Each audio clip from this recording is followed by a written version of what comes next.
Okay, so welcome everyone to our lunch and Synapse back to back with Armando. Your host is the Data and AI Central Florida User Group, and my name is Priscilla Camp. So just for time's sake, since it's lunchtime, I'm going to let you get started and stop sharing my screen. All right, let me get myself up there.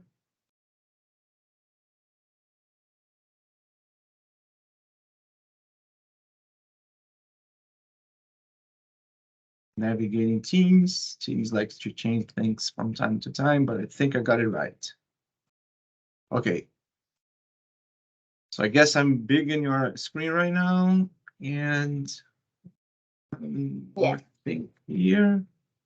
Go. And my slide deck is right here. Let's make sure this thing goes to the right monitor. Just this one. And present. Nope, went to the wrong one. And present. Let's get this guy.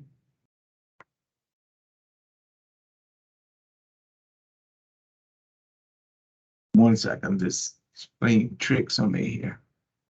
Sure, take your time. Here. Let's get this guy down. There, perfect. And try it again. There we go. All right.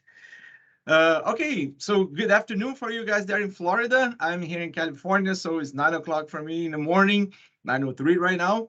And Priscilla, thank you again for inviting me to present to your group. I love Florida. I don't know exactly where in the Central Florida you are, but back in October was there for Seco Saturday. I love in Orlando. I love to be in Florida. When I'm from Brazil, when I migrated to US back in 2001, my first stop was in Florida. It was one of the best seasons of my life. I was in Fort Lauderdale though, so I love it there. My name is Armando Lacerda, right here on the slide.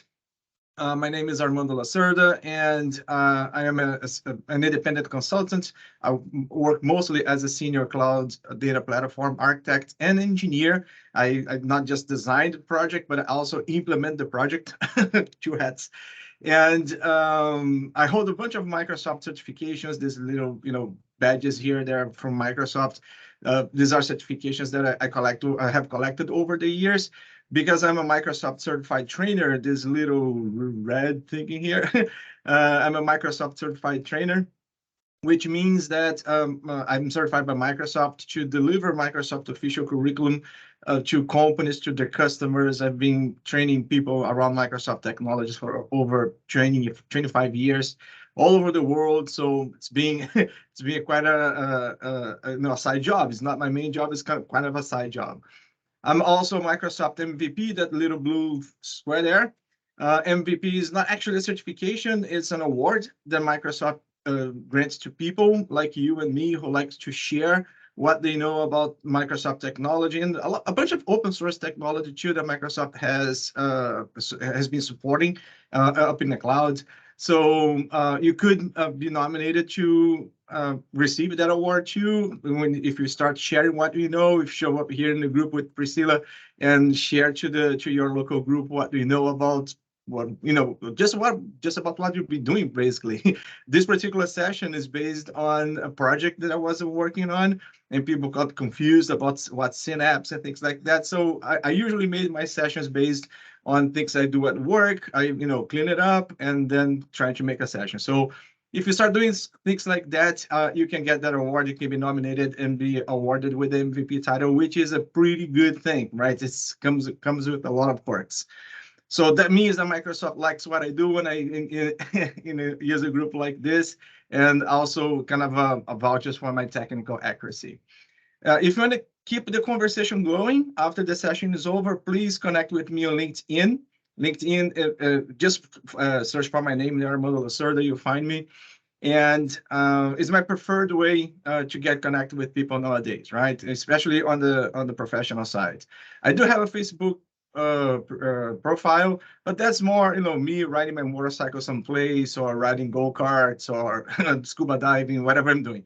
So not much professional feed over there, right? But anything about data platform in the cloud, yeah, you can connect with me on LinkedIn. And after the session is over, you're welcome to connect and ask me questions there. I don't post that often, but when I do, it's usually about technology and data platform up in Azure. All right, so that's a little bit about me. You're gonna see my email going on the screen because I'm gonna go to demos and connect to Azure. So you're gonna see my email coming up and now. But who uses email nowadays, right? We all use some form of social networking. All right. So I have a lot of slides here, put a lot of content together. This is not the first time I delivered this session, but I kind of polish it and add some extra stuff. So even though I have presented this session with the same name to other groups in the past, it's never the same. There is always something new. So I have a lot of content here. Priscilla already asked me that, but here it goes again. If you have questions as we move along, please go ahead and jump and ask me questions. I really love to interact with you out there, even though I cannot see you. But I love to hear from you. So jump in the microphone and ask your questions if you have any. And I also have time for questions at the end. All right. So what is this? What is this slide showing here? When we talk about data in the cloud, there is usually two aspects to it. And that goes also for our on-premise approach, right? What are the two aspects? We can either be supporting transactional systems, like systems that are collecting data, like a bank system that's doing transactions on bank accounts, investments, and things like that. Or if it's a retail business, you are collecting your sales or taking care of your supply chain elements coming up and down. So there's this transaction side of things. If you're IoT, right, you're collecting sensors, data, and processing on the fly, real time as they come. Yeah, so that's the side of transactional processing. And there is this side here, that's the side of data analytics, where you need to get that data together. And most of the times you need to rearrange the data, remodel the data structure, so you can do data analysis and report, right? Have some sort of a report is something you want to present to decision makers. So for that, in very broad strokes, what we have is something like this here in the middle, right? You have your transactional systems working over here. You have your transactional systems over there. And let me move something here just quick, just to help me out navigating this thing. Put this other side. And this guy here, whoops, up into here, this side. This will help me out. You there, and you here. Perfect. Sorry about that. So this core here, right, is the data transformation, right? The data processing that happens in the cloud. We have the transactional systems. They can be IoT devices going through some sort of a hub to collect their data. They can be from IoT or some other streaming source that's going through Event Hub, or it can be transactional systems coming through relational databases. Whatever happens, it happens in here. And then you have this process of collecting this data where regardless how they come, they will end on a storage place in the cloud that we usually call a data lake, right? In Azure, the actual name is a storage account that is set to behavior as a data lake. And then you have compute around that one to collect that data and process that data and transform that data. Historically, before we had Synapse, what we had out there was Databricks, which is based on Spark, which we will get later down the road more in this presentation, right? Down the road a little bit more. So we had Spark supported systems like Databricks, or you have MPP systems like the former Azure SQL DW. This guy doesn't exist anymore, but before Synapse was around, this is what was out there. So if you're to implement a solution in a cloud to do end-to-end data processing and data analytics, more likely your solution will go around these services in here. And this was before 2019, I believe, right? This is before 2019.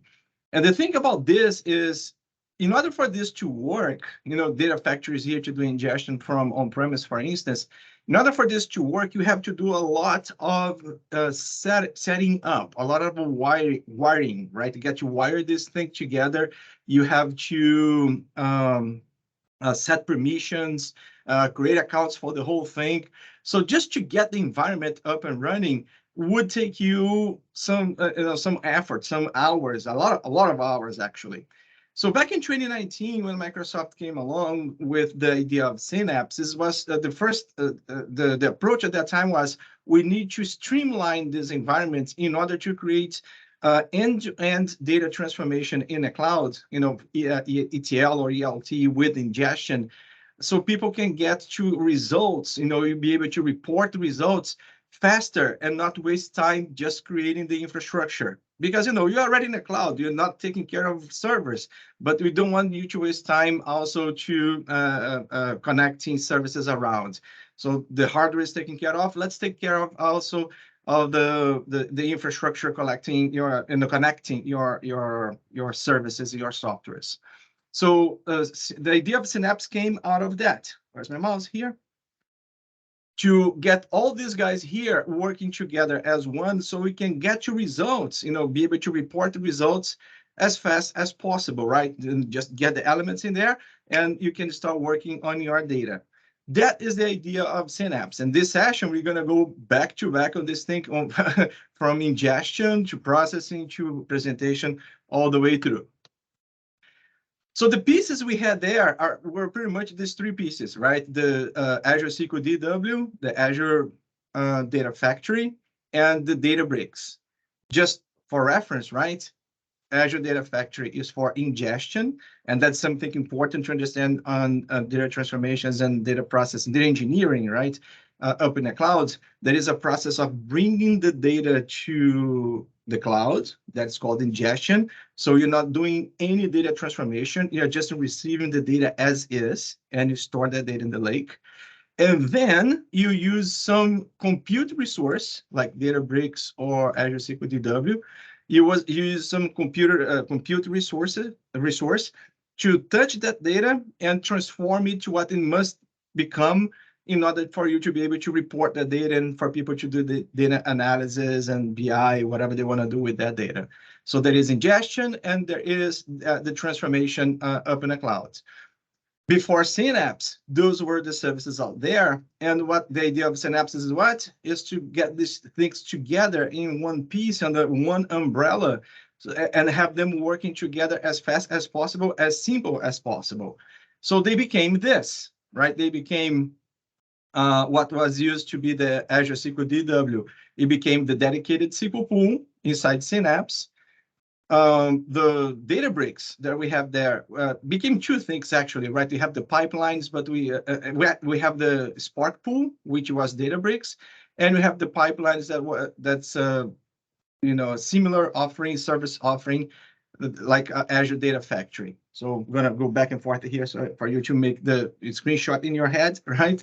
So this was the original one, and this is what is inside Synapse. So the idea of Synapse is those services that exist outside Synapse, and this exists inside Synapse. So Synapse, here's the thing.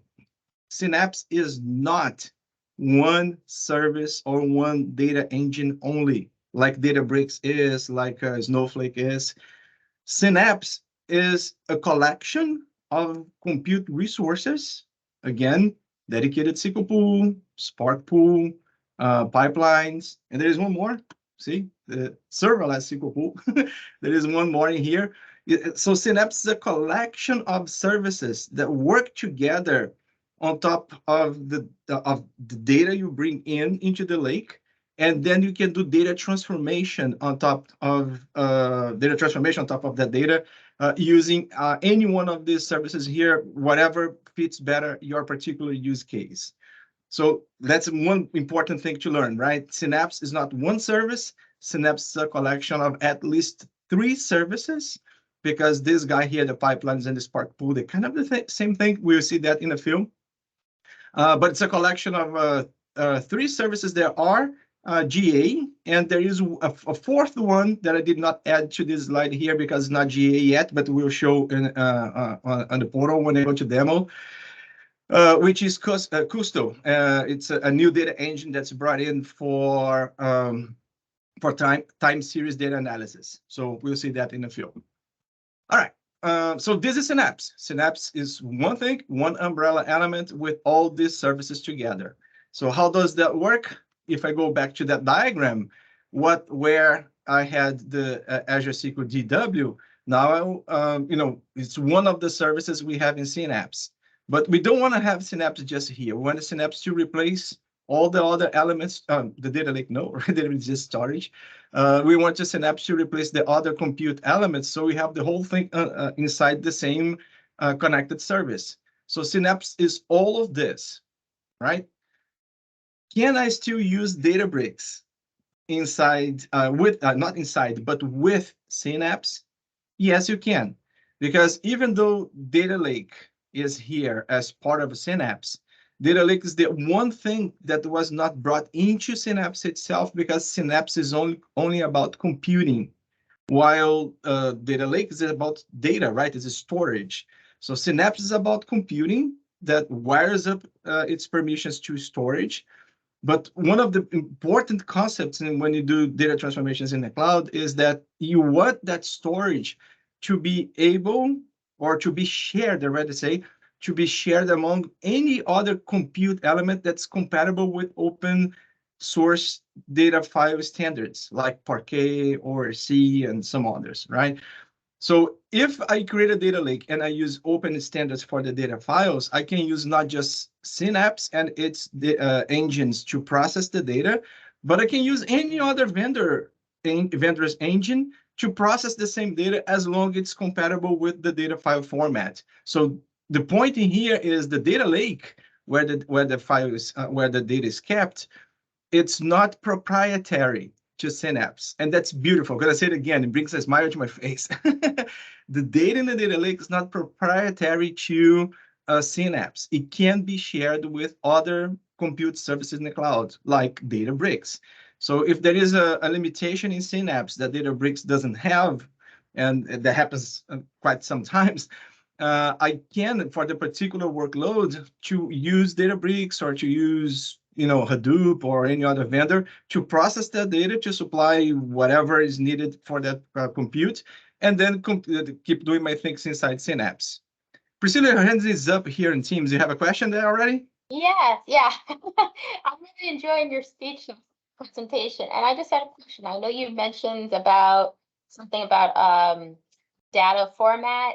It's commonly used as standard. I wanted to know if you can just, explain that a little more. I don't want to, take up too much of the presentation. No, sure, no problem. So the thing is this. Later in the presentation, I'm going to dive into the dedicated SQL pool. We're going to understand a little bit better about that. The dedicated SQL pool, it's a SQL offering, it's a SQL Server offering. And in order for you to process the data, you got to move the data from the lake into the dedicated SQL pool, because it's SQL Server. Just thinking about SQL Server. When you move data, when you insert data inside SQL Server, it goes into the data files inside SQL Server. And those data files, they are proprietary. Only SQL Server can handle those files. So if you have an application, any other service that needs that data, they cannot touch the file. They have to ask SQL Server for the data, and then SQL Server sends the data over. But the file belongs to SQL Server. It's proprietary. There was a shift in the industry a few years ago, where the industry started moving, specifically on the data engineer side, where we want this data to be stored on formats that are not proprietary. For example, we have Avro format. Let me change stuff here just quick. Let me bring the browser here. Where's my browser here? See. So if I do here, because this is a Microsoft session, so I'm going to Google it. And let's say I want to do Avro file format. And let's see if it shows up here, Apache Avro. So you see here, this is the logo for the format, and it belongs. Is it still? Yeah, it belongs in. Oh, sorry. Let's do that Okay. again. There we go. It belongs to this. It's stored, right? The open source is stored. The open source definition of this file and some code also is stored here in the Apache.org. So Apache is this institution where a lot of open source projects are kept in. We know, most people know about GitHub, where you can create repositories and have your code there, and they can be open source. But when you do that in Apache, you have that under particular regulations, which makes the thing not proprietary as the bottom line of it. So some data engines out there, they decide to work with this particular file format because it has, its perks, whatever it does. And the most common one we see nowadays, if I go back here to my browser here, one of the most common ones we have nowadays because of the data engineer side of it is Parquet. So if I go here, Parquet, file format, I will, here we go. Again, back in apache.org, and we are having Apache Parquet. And here we have the definition, the standards for the Apache file, the Parquet file. So this is like, you have the MDF data file for SQL. This is what would be an MDF file, but it's a Parquet file, but it is not proprietary to one engine. It actually, it's just an open source standard. So any engine out there can open this one as long as they follow this specs on this from this site. And Microsoft has adopted this. Databricks has adopted this. There are so many. Snowflake has adopted this. There are so many compute engines out there that has adopted this. That this has become kind of a standard for data file formats when we go into the lake. So that's the idea of open source file formats: is to store the data on a particular file standard that's open source and is not proprietary to one particular data engine. Does that make sense? Yes, thank you so much. All right, cool. Okay, so let's close this, and let's get back here. All right, so this is the idea of Synapse, right? You have the data lake in your cloud service, like in Azure, and you have your data engines that will process that data or ingest that data, and then will serve that data to whatever presentation software you decide to use, like Power BI or something else. So this whole thing is Synapse. Couple elements in here just to do a quick summary and dive into a demo. Synapse, it's a service in Azure, but it's actually a collection of multiple data engines. And those data engines are the dedicated SQL pool, the serverless SQL pool, the Apache Spark. And again, Apache is open source. Spark is the actual project, so the Spark engine. And the transformation pipelines, which we'll see in a second.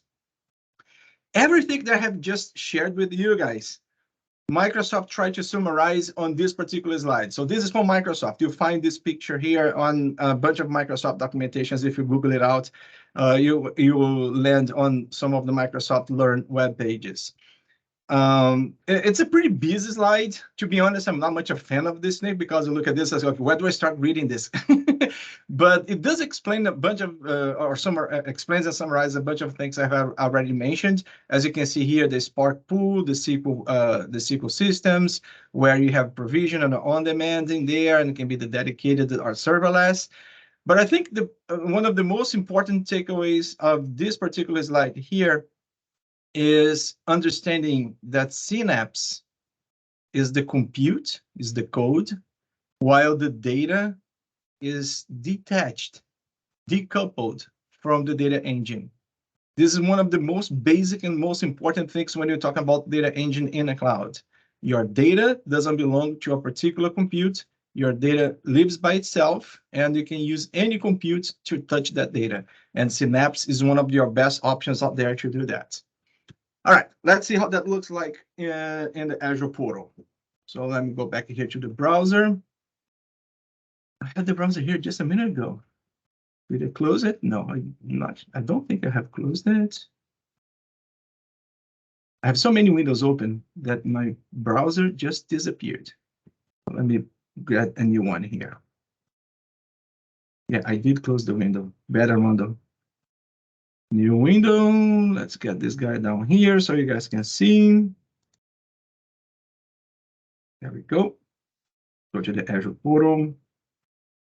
And like I told you, right, you're gonna see my emails all the time. So this one here, never use this, right? I use this just as an ID to get to my accounts at Microsoft. So don't use this guy here to email me. If you want to email me, this is the one you want to use. But again, I rather use the social network platform. I have a pretty aggressive spam filter on my email. So if you email me there and I did not reply, so try the social media. All right, so back in here, as you can see, I already have a couple of Synapse workspaces created in here. I'm going to go through the process of creating one so you can see how that looks like and match the things we have mentioned in the slides. And then I show one that's already created so we don't waste time. I'm going to go here to the Azure Synapse offering in Azure. And I'm going to go and create a new Synapse. So here, I will, everything you do, you have to have it in a resource group. I'm gonna just select any resource group that's already there. Okay, then you define here a master account. It's going to be your account when you need to do things. This one usually I leave it as a backdoor because I like to use my Azure AAD account to do any sort of management. And this is SQL authentication to some aspects, so it goes into security, which I kind of left off from to this presentation. So I'm going to just leave that by default. They're not going to change anything in there. The region, which data center will host your Azure, your Synapse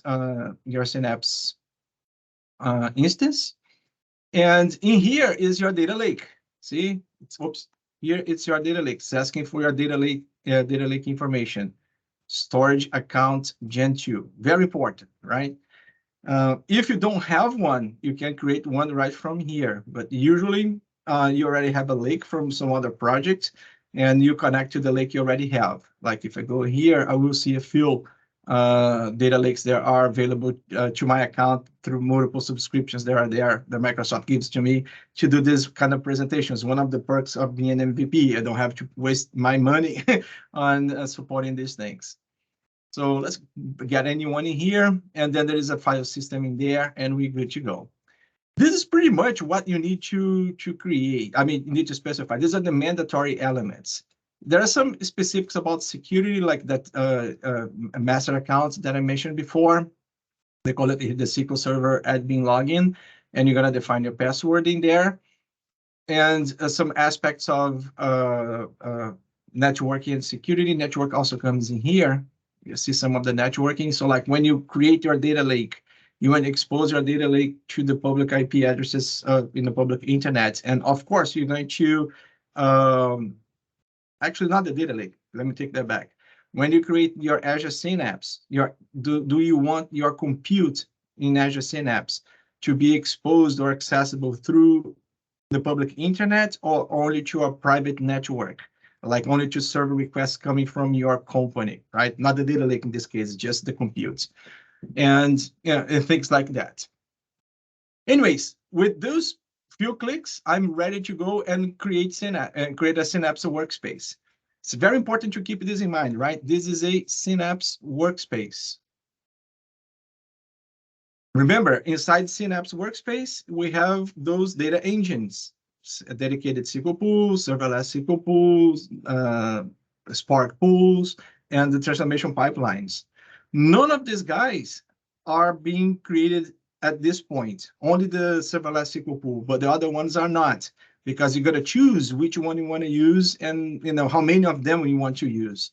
So the workspace is just the environment where you're going to host those things. So if I click here, create, it will start creating. It was going to take a little while. Like I said, I'm going to save some time here and I'm going to show you one that's already been created. Let me get this a little bigger here so we can see it well. Is it big enough, Priscilla? Can you read it from there? Yeah, I can see it. All right, great. So here I'm still in the Azure portal, right? I'm looking, this New York City taxi demos is a data set that I got from the city of New York. The transportation department there, they publish their the taxi rides info. It's public records. You can go and download it there. By the way, it's in Parquet. Used to be CSV, now it's in Parquet because it's open source. So anybody can use any compute engine, like I mentioned. Even SQL Server supports it. So I got that data from them, put in here in my lake here, and I do some other sessions using that data to present some techniques of data transformations and things, the data lake house and things like that. So I have this guy here already created, and I'm looking this Okay. from what? Sorry to interrupt. David had a question for you. Back up a Synapse workspace. Uh-huh. What's the question? He asked in the chat, how do you back up a Synapse workspace? How do you back up a Synapse workspace? That's a great question. And the answer is super simple. You don't. So backup, backup is a concept that has evolved, especially when you deal with cloud solutions, because backup, depending on the scenario you're working with, it's not viable. Like if you have a 1 petabyte database, 1 petabyte data lake, which I have in some projects. How are you going to back up a 100 terabyte, 1 petabyte? Let me get my things straight. 1 petabyte with a P, right? Data lake. You don't, right? You don't use backup strategies for these things. You use other strategies like replication and techniques for high availability with data duplication and multiple hardware. So we avoid losing the data, right? As much replication as you have, you avoid losing the data, and you do that on the fly as data comes and goes. You don't schedule it to do like a snapshot or a transaction log backup from time to time. So the concept of a backup, standard backup, as you know from SQL Server, does not apply in here. There are other techniques that can be leveraged, including region replication, but not your regular transaction, your regular backup strategy. Okay? Good enough? I assume so. All right. And yes, so then you got another yes. question, but we can wait until the end if you prefer. No, go ahead. So I think it was David again and that asked, can you back up a dedicated SQL pool? Can you back up a dedicated SQL pool? There is no option in the tool to do that. Can you do it manually? Definitely. But like I said, your backup strategy that you usually do in SQL Server is not what you would do in Synapse.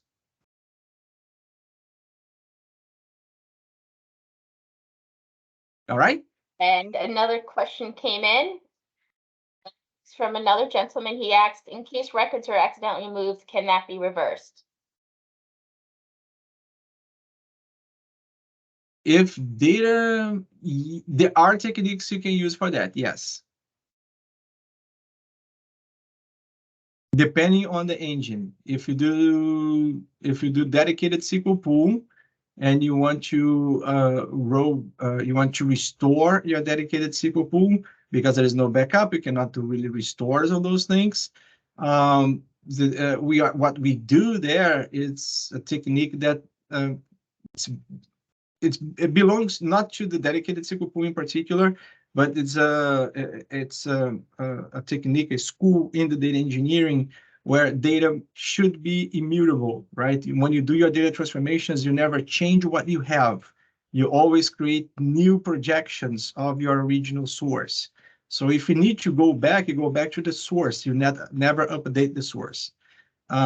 Statements like update, delete, these things, even though they are supported in dedicated SQL pool, they should be avoided, right? The idea is always to project the changes into new tables or adding records to the current table, but you don't change what you get. That's the way to roll back to what you had before. BI tools, they are famous by not changing, only adding BI models, right? Only adding data to the storage. So if you see people doing updates and you need to do, like, I need to restore my dedicated SQL pool to last week, you're not going to be able to do that. But if you use the right technique of change your data, you can definitely go back. The Parquet file, for instance, it uses a technique called the delta tables. And the delta tables, they support this thing called time travel.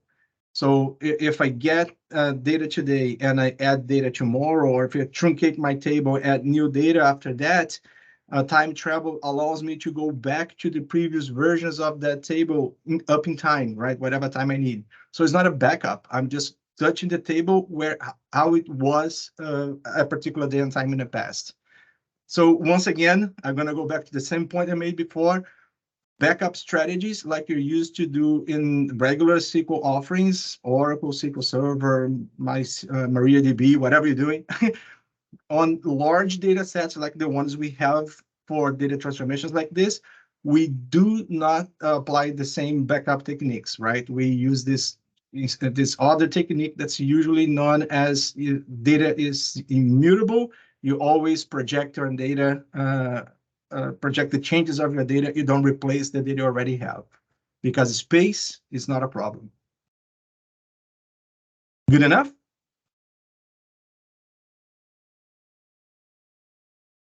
Yes, they're good. All Thank right. you. Mm-hmm. I know that sounds weird, but again, we are not in transactional systems, right? We are into data analytics systems. And in data analytics, that's a very important element to consider. You don't want to change the data you have. You always want to transform your data to something new. So we can go back to the source if you need, or move forward from that point on, right? So data is immutable. All right. Okay, so here's a Synapse workspace that I have already created, like I mentioned. And in here, I will, this is in Azure, right? So Azure is for management. If I really want to work with the data, I need to jump into the workspace itself. You can see it over here, right? There is a link here for the workspace itself. And here's where I will be able to work with the actual data and the data engines inside Synapse. So if I click on this link here, and if I give permission to people, right, they don't need permission in Azure, they only need permission in the workspace. So if I give them permission in a workspace, they will be able to jump into the workspace and do the data analysis, do the queries, whatever they want to do. This error message here is because the portal sometimes gets a little confused about which account I'm connecting. So let's see here. Let me try this again. Close this guy. Do this once again. It's the problem when you have multiple accounts sometimes. Okay, now it asks me about the account. So let's select the right account. It should go without an error. There we are. So let me zoom in here a little so you can see this things a little better. You can see here the icons I had in my presentation before, right, on my slide decks. Here is the pipelines, here's the database. So if I look in here, I see that I have a data lake that shows in here as linked, because Azure is about, Synapse is about compute, right? So data is connected, is linked to Synapse. And here I have my lake, where I got the files that I got from the city of New York. I think this thing is still there, right? I did not delete it, I hope. Okay, it's still there. So here's my Synapse, my New York City data, and as you can see here, it's kind of a partition already by year and month. And here's my Parquet file there in the lake. And yeah, so this is the lake inside Synapse itself, inside the workspace. I have a couple of databases created for that, created in there. One connecting to that lake in there, where I see some elements in there. Actually, this name here is really bad, but this table doesn't exist there. It was for another thing, but it's connected to that lake. And here is a SQL data lake that's also connected to a SQL serverless database that's also connected to the same lake. So we go back to this one here, but this just shows you what the slide deck was all about, right? It's showing you that Synapse is a collection of services where you can have the integration pipelines to do your data ingestions and orchestration, and you have your data connected to it. And here in Manage, you can see your SQL pools and your Spark pools, and the new guy that's coming soon is available there for testing, but it's coming soon, called the Data Explorer, that's based on Custo technology, which will be out of scope for today.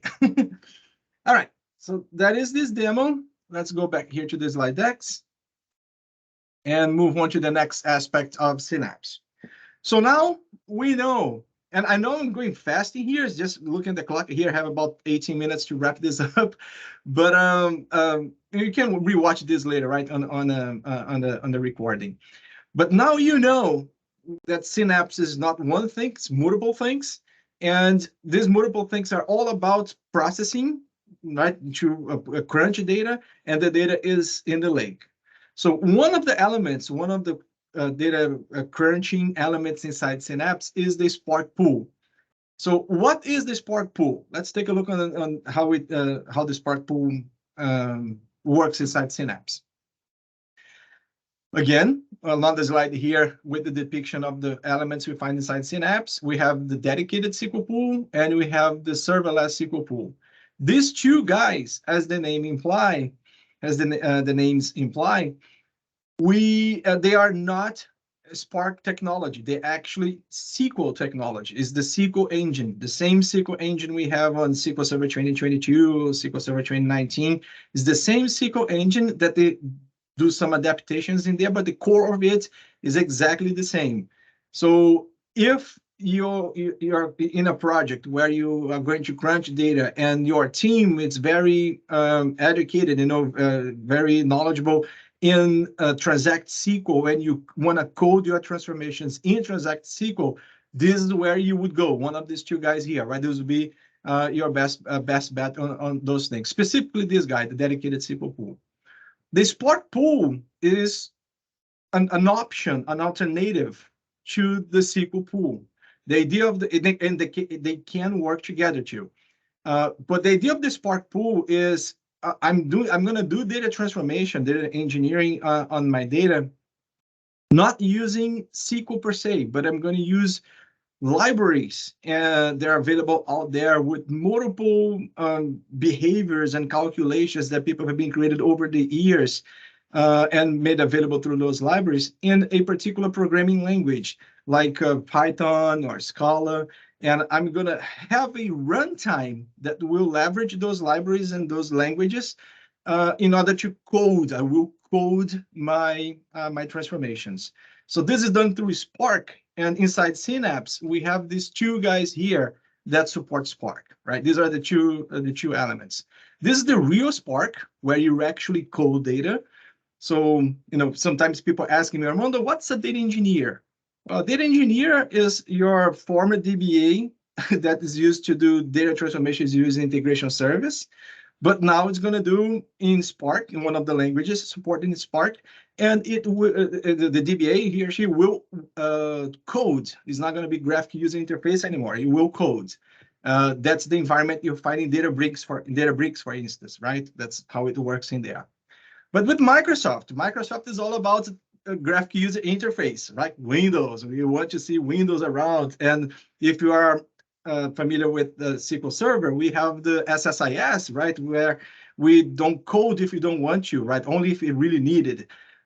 We just drag and drop icons, and we set up those activities or data flow transformations and get the data transformed for us, right? And so what Microsoft did is, on top of the Spark pool, they created inside Synapse, they created these transformation pipelines.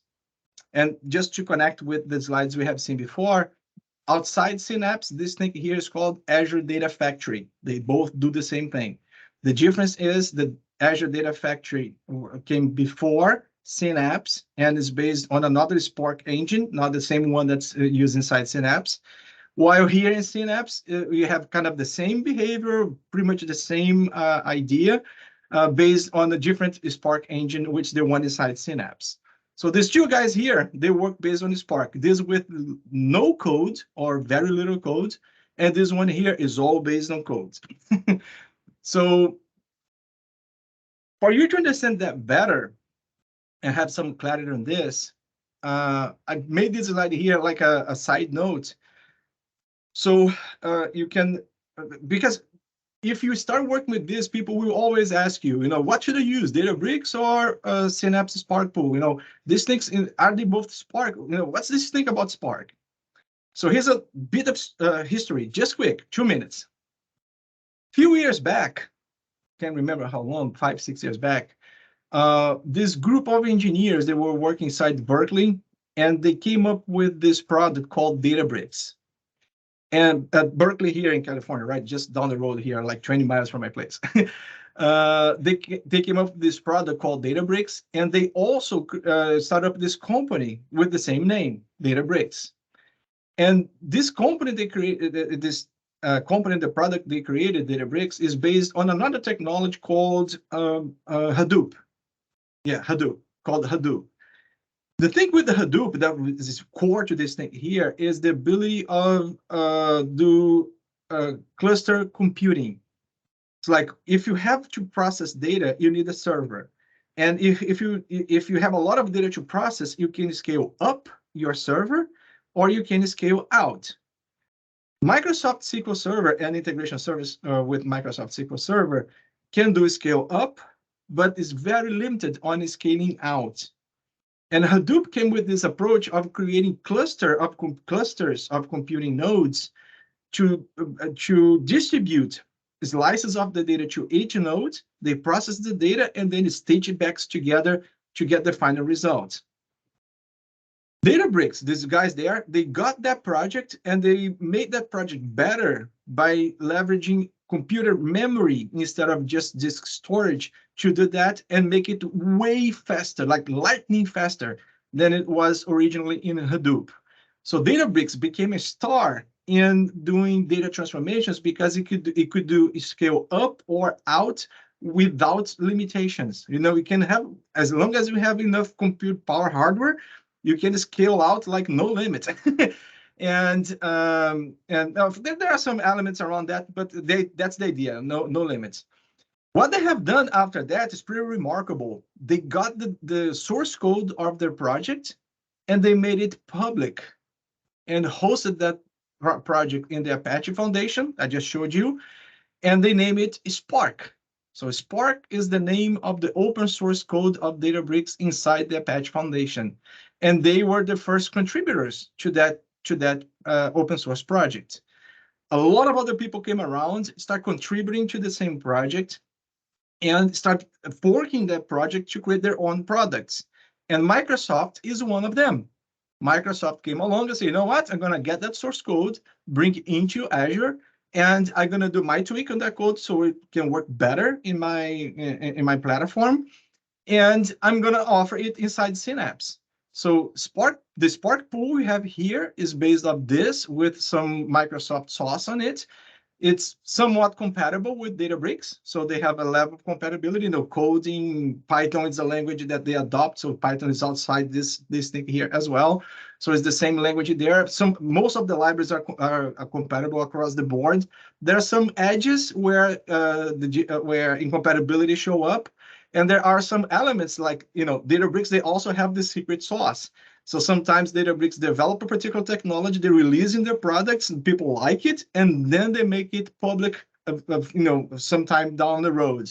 And sometimes you see something working in Databricks, but not working in Spark because it was developed by Databricks and the source code was not released yet. And once it's released, then other vendors get that code, adapt to the platform, and then you see it coming in the other platforms. So there is always kind of an incompatibility level here in terms of time gap, but the idea is exactly the same. The idea is like they're based on the same core source code. Is that clear? Everybody okay?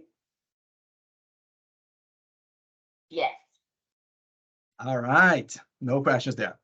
So, but the Spark environment is just that. It's just a runtime environment. Actually, if I go back here, gonna do the demo here just quick before I move on. If I come here to the Spark pool, see, I actually created two for the demo I presented the other day.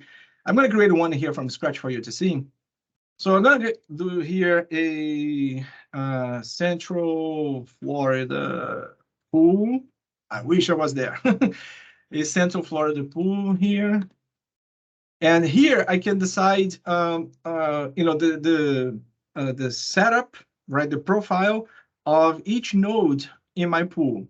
So is that node, what is 1 to 15, too many. Central Florida is not that. So here, the only option that I have here is memory optimized. If you go to Databricks, for instance, they have support for GPUs, right? Graphic processing units. We don't have that here in Synapse yet. So if I have a workload that needs GPU processing, I'm going to use some libraries that are based on GPU code. I can go to Databricks, do that there, and get the results and finish my processing here if I want to. Super flexible. Anyways, this is the only option that I have. And here's the size of each node. So when I'm processing the data, how much data am I processing? I'm going to process like 1 terabyte. So if I have the option to create large clusters, I mean, large nodes and not that many copies of that node to process that data. If I have very intense compute calculation for those for the data sets, or I can create small nodes that would slice the data in more more slices, right? And then I can create multiple copies of that node to process that data in parallel, potentially increasing the time, increasing the performance, right? Shorten the time of processing because there'll be multiple parallel processes. But there is this calculation there, like if you parallel it too much, you don't actually gain that much performance. So you have to find the balance on how many nodes and what the size of each node, scale out and scale up, right? Or the size of each node. So this is how you do it. Like in this case here, I will be creating a pool that would start with 3 nodes. And it can go up to 46 nodes, depending on how much data I'm working with. When I run a job, it will look into the data, say, okay, we're going to deal with 500 terabytes of data. So we're going to need all of this cluster, all of these nodes there. Otherwise, we're going to run with 100 gigabytes. So 5 nodes should be okay. And it makes this decision by itself, right? To just define the boundaries for the model of nodes. And that's pretty much what you need about that. The other thing here, like I said, this is like a VM, right? It's not actually a VM, but the idea is like a runtime where your code will run. So here you have to choose what's going to be the environment that your code will run, right? The latest one is 3.3, where you have Python 3.10, you have the Scala library 2.12.15, you have the Java runtime 1.8, which is, I think, is the latest one. For a free license, it's guaranteed to be free. There's some legal stuff going on there. And off we go, right? Notice that you have options for this, right? You have previous versions. And people go like, I don't want to use previous versions. I want to be on the edge all the time, the latest and the greatest. Why do I want to go back? Because if you have to use code that somebody else has created for another version of the runtime, you have to run on that version, because in between these versions, there is a break of contract, break of interface. So like if I decide 3.1, notice that the Python language went to from 3.10 to 3.8. If you look in the documentation, there are changes in the language and what the language can do. And sometimes when you do this, if you get a code from previous versions into latest versions, the code may not work, may break, or it may work but generate different results, which is even worse. So you have to match the runtime to the code that was developed. If you're developing something new, you're always going to use the new one, right? Or you should, potentially. All right, there we go. So this is the Spark pool. Back to the slide deck. I go back here to the slide deck and get my thinking here. So that's the runtime, and your code goes into the runtime in these Jupyter notebooks. So your transformation, what you want to do, you code it in these Jupyter notebooks, and when your notebook runs, Synapse will decide if one node would do it, or if it needs multiple nodes according to the limits you have specified. If multiple nodes will do that, so that's done for you. You just define the boundaries, right? And the demo, I kind of showed you the demo before getting here. The last one to tackle is the serverless SQL pool. And the serverless SQL actually is not the last one. This is one before the last. The serverless SQL pool, it's a very interesting offer because it works on the same files that the Spark works. They share the same location in the lake. So I can do data transformation using Spark, but if I want to query data that's in the lake, I can use SQL. That's very important. The serverless SQL pool is not designed, as of today, it's not designed to do data transformations. You can do some data transformations in there, but what you want to do with the serverless SQL pool, for the most part, is to query the data that has been transformed by your transformation pipelines or your Jupyter notebooks running on a Spark environment. So they do the transformation, and you query it with the serverless SQL pool. For instance, if I go back here to my workspace, oops, not this one, this one. Yeah, if I go, nope, not here. Where is it? Here. If I go back here to my workspace, and let me cancel this. I'm not going to create this guy. Where's my X button? Get off. Review and create. Oh, he wants to create no matter what. Okay, go ahead. It doesn't matter. So if I go here, go into my data, for instance, if I browse here into the lake where the data is, if I want to check up this file here, I can ask to create a SQL script to get my top 10 rows out of that Parquet file. See, this is a Parquet file. This is not a SQL file. It's a standard open source Parquet file, open source standard Parquet file. And if I do that, you see here that I have a SQL query, a regular SQL query. See, select top 100 from, but instead of a table, there is this call here for this function that was very foreign to most people when you use SQL, because they use the data inside SQL Server. But now the data is in the lake, it's always outside SQL Server. To query data that's outside SQL Server, regardless if it's SQL Serverless or not, you can use this open row set function. So notice that this open row set function here is going all the way to the lake, hitting that file that I mentioned in there, and will give me, the amount of and the first 10 rows, right? Let's change this here for the amount of rows there. How many rows are there? So if I run this guy here, it will hit to the file, do the count, and give me the information. It may take a little longer here because it's serverless. So first time you query it, it takes a little while to warm up the environment. It's done on the fly. So that's the amount of rows there are in there. If I do it again, it will run faster because it's already warmed up. And in this case, it's even in cache, in the smart cache. So it runs a little fast. So performance is a little fluctuating here. When you deal with very large amounts of data, that 10 seconds doesn't mean much for the final result. You're usually processing data for a few minutes. And there you go, right? This is the serverless SQL pool. The data is in the lake, and you can use T-SQL, a shortened version of T-SQL to query your data. And now, to wrap it up, because we're up in time, to wrap it up, just a reference to the dedicated SQL pool. We don't have time to go into the dedicated SQL pool to see everything that's in there, but the dedicated SQL pool is your SQL server on steroids, right? In a super powerful SQL server, able to handle petabytes of data. But the thing with the dedicated SQL pool is it does not work with the data on the lake. It wants to work with the data inside itself, regular SQL Server approach. So if you want to work with a dedicated SQL pool, you have to pull the data from the lake or copy the data from the lake into the dedicated SQL pool and then do your transformations in the dedicated SQL pool. There were some questions earlier about backup and restoring and moving back in time. We don't have time. We are out of time already. So just keep that in mind. The dedicated SQL pool is a SQL Server engine.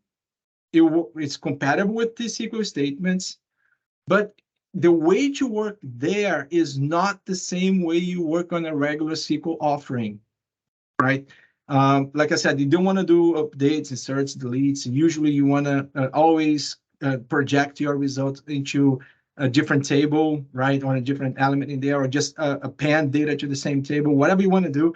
But the way to work in there is different. And the tables you have in there, they're also different, right? The tables we have in there, they can be distribution tables or can be replicated tables.